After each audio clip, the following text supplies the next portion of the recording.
For some students, math could be a really difficult subject, and they sit there in class, they hear the lesson from the teacher, and then it's time for them to sit and do the work, and they get stuck. They don't know what to do. So I started to think about my math classroom and how I could blend it so that way the students were getting the delivery of the lesson from me, but then when it was time to work independent and I was working with a small group, and if students were stuck, how were they going to be able to answer their questions? So I started creating videos. So I would create short videos about like 5 to 6 minutes max that would go over the main content of the lesson. So that's where the students could write their notes.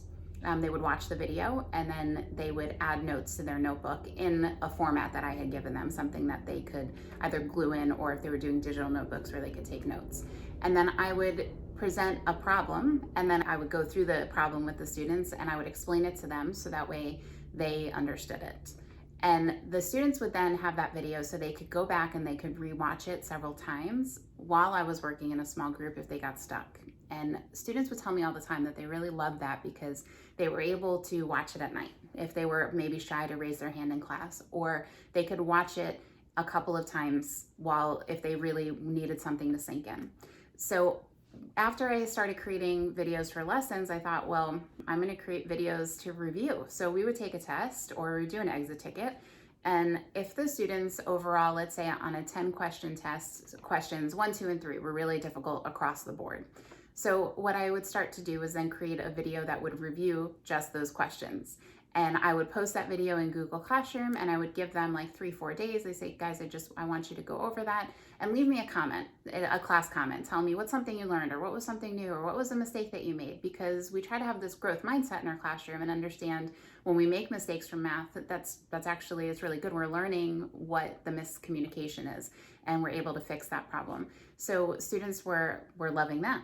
Then since I teach 6th grade and we do some switching, I didn't always have time to work one-on-one with students because they were overcommitted.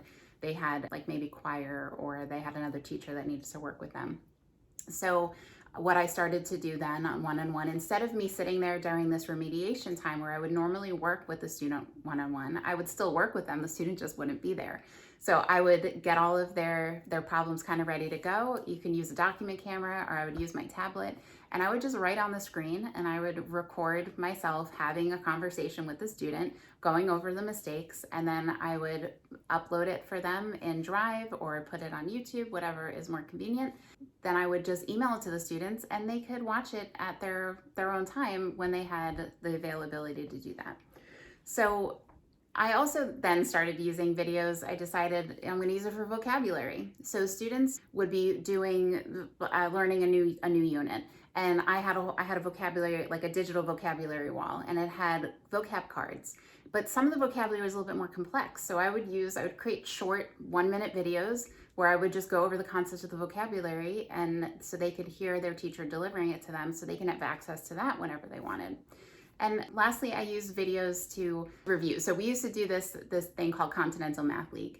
And Continental Math League is really difficult. And it would take an entire hour to go over it with the class. And some students were like, I get this, I don't want to sit here for an hour. And some students were like, can you explain it to me a couple of times? Because I really am not understanding and I don't quite get it.